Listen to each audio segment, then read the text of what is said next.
ஆமென் ஆமென் அல்லேலூயா. கர்த்தருடைய பரிசுத்த நாமம் மகிமைப்படட்டும். 5வது வார்த்தையாக கர்த்தர் யோவான் எழுதின சுவிசேஷம் 19ஆம் அதிகாரம் அதனுடைய 28வது வசனத்தில் குறிப்பிட்டிருக்கிறார். அதன் பின்பு எல்லாம் முடிந்ததென்று இயேசு அறிந்து வேத வாக்கியம் நிறைவேறத்தக்கதாக தாகமாய் இருக்கிறேன் என்று சொன்னார். அல்லேலூயா. ஆமாம், 5வது வார்த்தையாக தாகமாய் இருக்கிறேன் என்கிற வார்த்தையை நம்மத்தில் இருக்கிற சகோதரி பெர்சி அருண் தீமத்தி அவர்கள் வந்து பகிர்ந்து கொள்வாங்க. அவர்கள் கரங்களை தட்டி நம்ம வரவேற்கலாம். கர்த்தர் நாள் நம்ம பிரைஸ் சொல்லலாம்.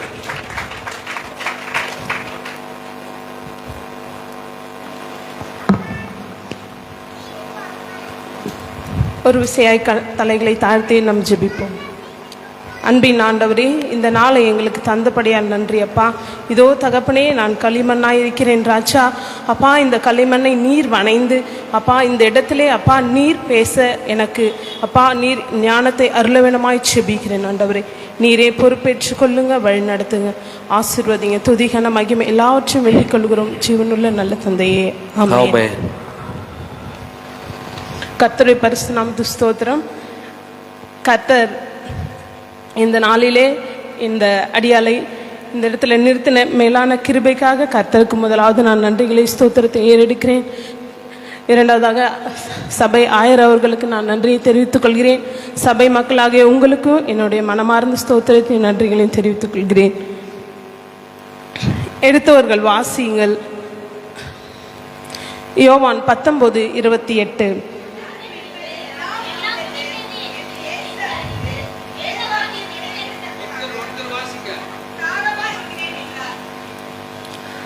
இந்த இடத்துல ஆண்டவர் தாகமாய் இருக்கிறேன் என்று 5வது வார்த்தையாக சொல்லியிருக்கிறார். 5 என்ற அந்த எண் எனக்கு சொன்ன அந்த எண் என்னோட சிந்தையில் என்ன வந்ததுன்னு பார்த்தீங்கன்னா, 5 சிறப்பான விஷயங்களே என்னுடைய ஞாபகத்துக்கு வந்தது. 5 ஆகமங்கள், 5 நிலங்கள், 5 திணைகள், 5 புலன்கள், 5 விரல்கள், இப்படிப்பட்ட 5 என்ற வார்த்தைக்கான ஒரு சிறப்புகள் இருக்குது. அதே மாதிரியான சிறப்புடைய ஒரு வார்த்தையாக தான் ஆண்டவர் நமக்கு இந்த தாகமாக இருக்கிறேன் என்ற விஷயத்தை நமக்கு சொல்ல போகிறார்.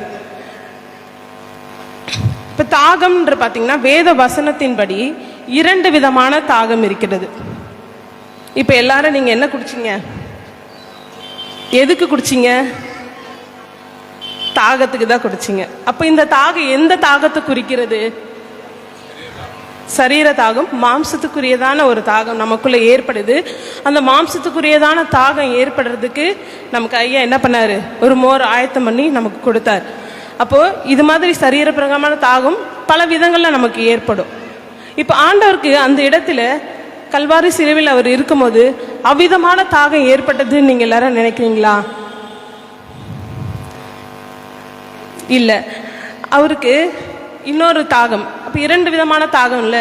ஃபர்ஸ்ட் மாம்சத்துக்குரியதான தாகம், 2வது ஆவிக்குரியதான தாகம். இப்போ ஆவிக்குரியதான தாகம் அவருக்கு அந்த இடத்துல ஏற்பட்டிருக்கிறது. மத்தேயு 4:17 வாசிப்போம். ஆவிக்குரிய தாகம் என்னன்னு பார்ப்போம்.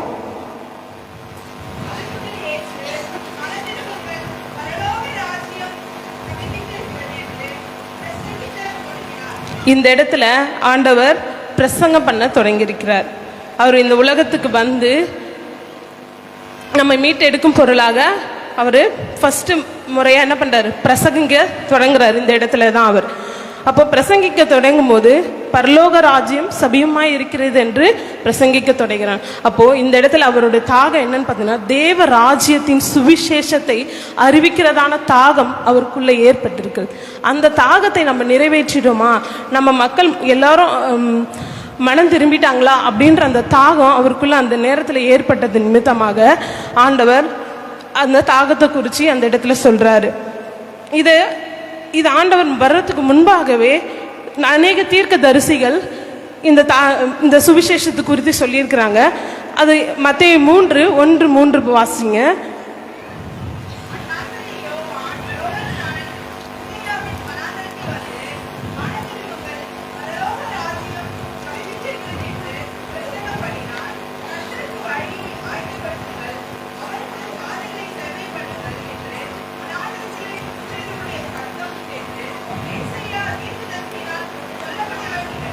அப்போ இந்த இடத்துல 2 தீர்க்கதரிசிகள் ஆண்டவருடைய பிரசங்கிக்கிறதுக்கான வழியை ஆயத்தம் பண்ண என்ன பண்ணியிருக்காங்க, அவங்க வந்திருக்காங்க.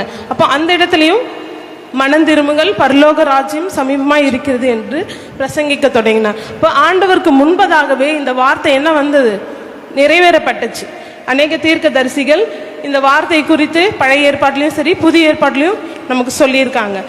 இப்போ ஆண்டவர் இந்த பிரசங்கிக்க தொடங்குறதுக்கு முன்பாக அவர் என்னென்ன விதங்களில் நமக்கு எக்ஸாம்பிளாக அவர் நமக்கு வாழ்ந்து காட்டியிருக்கிறார். அப்போ அந்த எக்ஸாம்பிளாக வாழ்ந்து காட்டின விஷயங்கள், எக்ஸாம்பிளாக ஒரு சில விஷயங்கள் என்னன்னு பார்த்தீங்கன்னா, முதலாவது அதுக்கான தகுதி. நம்ம பிரசங்கிக்க போகிறோம் அப்படின்னும் போது அதுக்கான தகுதி நமக்குள்ளே வரணும். அப்போ அந்த விஷயத்தை ஆண்டவர் நிறைவேற்றி நமக்கு முன்னுதாரணப்படுத்தியிருக்கிறார். முதலாவது மத்தேயு 3:16 வாசிங்க. போதும் நிறுத்துங்க. இயேசு ஞானஸ்தானம் பெற்று. அப்போ நம்ம ஆவிக்குரிய வாழ்க்கையில நம்ம பலப்படணும்னா முதலாவது நம்ம பரிசுத்தப்படுத்தணும். அந்த பரிசுத்தப்படுத்தணும்னா நம்ம ஞானஸ்தானம் பெற்றிருக்க வேண்டும். அப்போ இங்கே நம்ம அநேக ஞானஸ்தானம் பெற்றிருக்கிறோம், இல்லாமலும் இருக்கோம். அப்போ ஆண்டவரிடத்துல இன்னும் நம்ம அதிகமாக கிட்டி சேரணும் அப்படின்னும் போது, அவரோட ரகசியங்களை நம்ம உணரணும் அப்படின்னும் போது நம்ம என்ன செய்யணும், ஞானஸ்தானம் பெற்று அவரோட அபிஷேகத்தை நம்ம பெற்றுக்கொள்ள வேண்டும். இரண்டாவது பார்த்தீங்கன்னா மத்தேயு 4:2.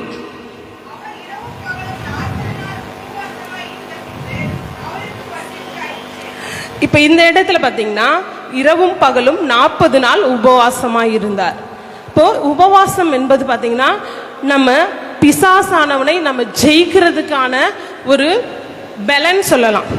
ஒரு பலன் தான் என்னது, உபவாசம். அப்போ அந்த பலன் நம்ம பெற்றுக்கொள்ள வேணும்னா நம்ம உபவாசித்து ஜெபிக்க வேண்டும். அப்போ இந்த விஷயத்தையும் ஆண்டவர் நமக்கு என்ன பண்ணியிருக்காரு, இந்த இடத்துல கற்றுக் கொடுத்திருக்கிறார். அப்போ முதலாவது நம்ம ஞானஸ்தானம் பெற்றிருக்கணும். இரண்டாவது உபவாசம் செய்கிறவர்களா இருக்கணும். ஏன் உபவாசிக்கணும், நம்ம உடலை வருத்தி அப்படின்னு நம்ம என்ன பண்ணக்கூடாது, இருக்கக்கூடாது. நம்ம உபவாசத்தால என்ன பண்ணலாம், நம்ம எல்லாவற்றையும் ஜெயிக்க முடியும். மூன்றாவது பார்த்தீங்கன்னா ஜெபம் செய்தார். மார்க்கு 6:46.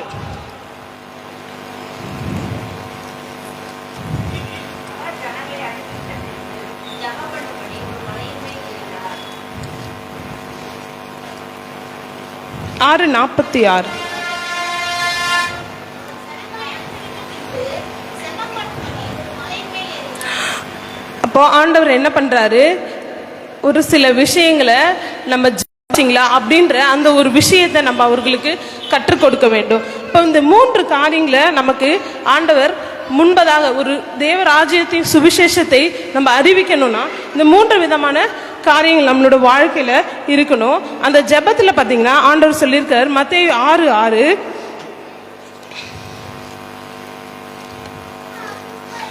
நீயோ ஜெபம்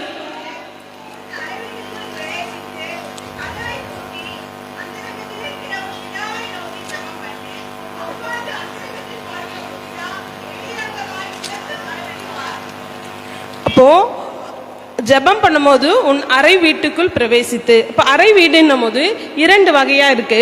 அது என்னன்னா வீடுன்னும் போது நம்ம வாடுற இடம் ஒரு வீடு. இன்னொன்று பார்த்தீங்கன்னா நம்மளோட சரீரம், உடல். இந்த சரீரமாகிய இந்த வீடை தான் நம்ம என்ன செய்யணும், பலப்படுத்தணும். இந்த வீடுல இருக்க கண், காது, வாய், மனது, சிந்தை இது எல்லாத்தையும் நம்ம என்ன செய்யணும், ஒருநிலைப்படுத்தி நம்மளோட பாவமான காரியத்துக்கு விழுந்து போகாதபடி நம்மளை நாமே நிதானித்து நமக்குள்ள ஆவியானவர் வெளிப்பட நம்ம நல்லா ஜெபிக்கணும். ரோமர் 12:1-2 பார்த்தீங்கன்னா நீங்கள் உங்கள் சரீரங்களை பரிசுத்தமும் தேவனுக்கு பிரியமான ஜீவ பலியாக ஒப்பு கொடுக்க வேண்டும். அப்போ ஆண்டவருக்கு நம்ம ஜீவ பலியாக ஒப்பு கொடுக்க வேண்டுமானால் நம்ம ஃபர்ஸ்ட் ஞானஸ்தானம் எடுத்திருக்கணும், உபவாசிக்கிற ஒரு பிள்ளையா நம்ம இருக்கணும். மூன்றாவது நம்ம ஜெபிக்கிறவர்களா இருக்கணும். அப்போ ஜெபிக்கும் போது நம்ம கிறிஸ்து இயேசுவில் இருக்க வேண்டிய சிந்தையே உங்களில் இருக்க கடவுது. அப்போ ஆண்டவரோட சிந்தை நமக்குள்ளாக ஆளுகை செய்யப்படும். நம்ம இந்த உலகத்துக்கு ஒத்த வேஷம் தரிக்காமல் ஆண்டவரோட சிந்தையை நம்ம பெற்றுக்கொள்ள வேண்டும். ரோமர் 14:8 என்ன சொல்லு பார்த்தீங்கன்னா, நாம் பிழைத்தாலும் கர்த்தருக்கென்று பிழைக்கிறோம், நாம் மரித்தாலும் கர்த்தருக்கென்று மரிக்கிறோம், பிழைத்தாலும் மரித்தாலும் கர்த்தருடையதாக இருக்கிறோம். நம்ம வாழுற வாழ்க்கையில நம்ம சாட்சியுள்ள ஒரு வாழ்க்கையை வாழ்ந்திருக்கிறோமா என்பதை நம்ம என்ன செய்யணும், இந்த இடத்துல நிதானித்து அறிந்து தேவனுடைய சுவிசேஷத்தை அறிவிக்கிறவர்களாய் நம்ம மாறணும். அப்போ ஏதாவது ஒரு சின்ன விஷயத்திலேயாவது நம்ம ஒரு எக்ஸாம்பிளா, நம்ம கடவுளுக்கு ஒரு எக்ஸாம்பிளா இருந்திருக்கோமா அப்படின்ற விஷயத்தை நம்ம பகுத்தறைய கற்றுக்கொள்ள வேண்டும். அப்போ இந்த இடத்துல ஆண்டவர் நமக்கு சொல்றது என்னன்னா, தேவ ராஜ்யத்தின் சுவிசேஷத்தை அறிவிக்கிறதான தாகம் அந்த இடத்துல அவருக்கு ஏற்பட்டபடியால் அவர் அந்த இடத்திலே மனம் கசந்து தாகமாய் இருக்கிறேன் என்று நமக்கு இதை வெளிப்படுத்தியிருக்கிறார். ஆத்தும மீட்பை பெற்றிடாமல் ஆத்மம் நஷ்டமடைந்தா,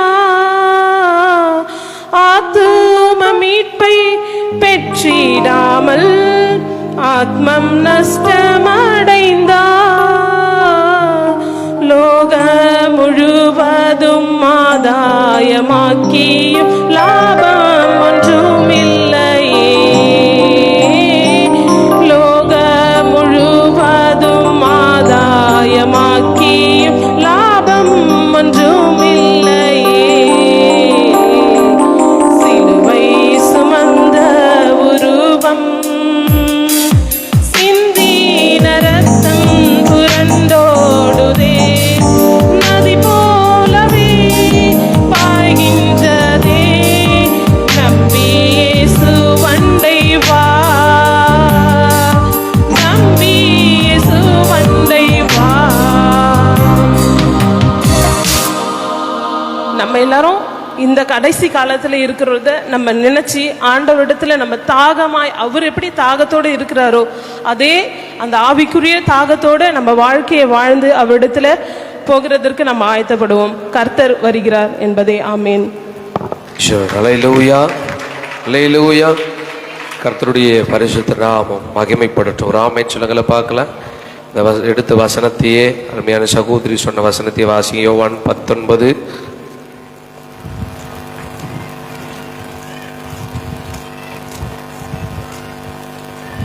இந்த வசனத்தை வாசிக்கலாமா? 19ஆம் அதிகாரம் தானே, 28வது வசனத்தை வாசிங்க. அதன் பின்பு அறிந்து தாகமா இருக்கிறேன்னு சொன்ன உடனே ஜனங்களுடைய புரிதல் என்ன? அவர் தண்ணி கேட்கிறாருன்னு சொல்லிட்டு அடுத்த வசனம் என்ன சொல்லுது? பாத்திரத்தை எடுத்து கொடுக்கணும். இன்னைக்கு நம்ம லிட்ரலாவே இன்னைக்கு இப்படிதான் இருக்கிறோம். அவர் என்ன சொல்றாரு அப்படிதான் நம்ம புரிஞ்சுக்கொள்றோம். ஆவிக்குரிய கண்கள் தேவை. எத்தனை பேர் ஆமென் சொல்றீங்க? அல்லேலூயா. தாகமா இருக்கிறேன் என்று சொன்ன உடனே கொடுமைப்படுத்துகிற ஜனங்கள் அங்க என்ன பண்றாங்க? காடி நிறைந்த பாத்திரம் அங்கே வைக்கப்பட்டிருந்து அவர்கள் கடற்காலனை காடியிலே தோய்த்து அந்த சரீர பிரகாரமான தாகத்தை கூட அவர்களால் என்ன பண்ண முடியல, தீர்க்க முடியாதபடி மகா பாவிகளா இருந்தாங்க. இயேசுக்கு அங்க தாகம் ஏற்படவில்லை என்கிறதற்கு அர்த்தம் தான் இந்த 28ல வேத வாக்கியம் நிறைவேறத்தக்கதாக. ஆமென் சொல்லுங்களேன். அவருடைய ஸ்பிரிச்சுவல் மைண்டை நம்ம அனலைஸ் பண்ணிக்கணும். ஒரு ஆமென் சொல்லுங்களை பார்க்கலாம். அல்லேலூயா. ஆமா, இங்கே நம்ம எல்லாருமே பேசுகிற எல்லாரும் என்ன தெரியுமா, லிட்ரலா இந்த வசனத்தை நீங்க படிச்சீங்கன்னா இது நமக்கு பொருந்தாது. இதை ஆவிக்குரிய விதத்துல கன்வெர்ட் பண்ணாதான் இது நமக்குரிய வசனம். ஒரு ஆமென் சொல்லுங்களை பார்க்கலாம். லிட்ரலான எழுதப்பட்ட வார்த்தையின்படியே தாகத்தை குறித்து பேசினா தண்ணியை குறித்து மட்டும்தான், ஜூஸை குறித்து மட்டும்தான் நம்ம பேச முடியும். ஆனா ஸ்பிரிச்சுவல் கன்வென்ஷன்ல வரும்போது இது சரீரத்துக்குரிய தாகம் அல்ல, தேவனுடைய சித்தத்தை நிறைவேற்றுகிற தாகம். அவர் ஆமென் சொல்லுங்களேன். இத்தனை நேரம் அடிபட்டு, இத்தனை நேரம் வாதிக்கப்பட்டு, இத்தனை நேரம் பாடுபட்டேன். பிசிக்கலா ஒரு மனுஷனுக்கு இந்த நேரத்துல என்ன எடுக்கணும்?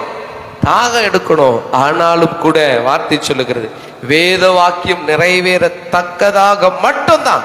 ஒருவேளை இன்னும் ஒரு 2-3 மணி நேரம் கழித்து இந்த வார்த்தை நிறைவேற வேண்டும் என்று பிதா எழுதியிருந்தா இன்னும் ஆஃப்டர் 2 hours அப்புறம் தான் அவருக்கு என்ன வந்திருக்கும்?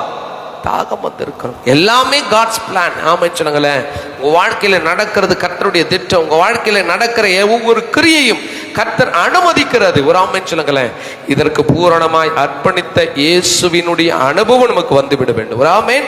அழகாய் அன்பு சகோதரி, இந்த வார்த்தையை தாகம் என்றால் நமக்கு எல்லாம் சுவிசேஷம், கர்த்தருடைய நாமத்தை அறிவிக்கிற தாகம். இதற்கு குவாலிஃபிகேஷன் ஒன்று பேப்டிசம், ரெண்டாவது அனாயிண்டிங், மூணாவது ஸ்ட்ரென்த் பரிசுத்த ஆவியினுடைய பலன், நான்காவது பிரேயர். எத்தனை பேர் ஆமென் சொல்றீங்க? அல்லேலூயா. இந்த ஸ்பிரிட் நம்ம அடைந்தும் அடையாதவர்களை போல இருப்போம்னா இன்னைக்கு ரெனோவேட் பண்ணிக்கொள்ளுங்க. கர்த்தர் உங்களை ஆசீர்வதிப்பார். மீண்டும் சகோதரிக்கு வாழ்த்துக்கள். கரங்களை தட்டி ஆண்டவரிடம் செலுத்துவோம். Praise the lord. அல்லேலூயா. கர்த்தருடைய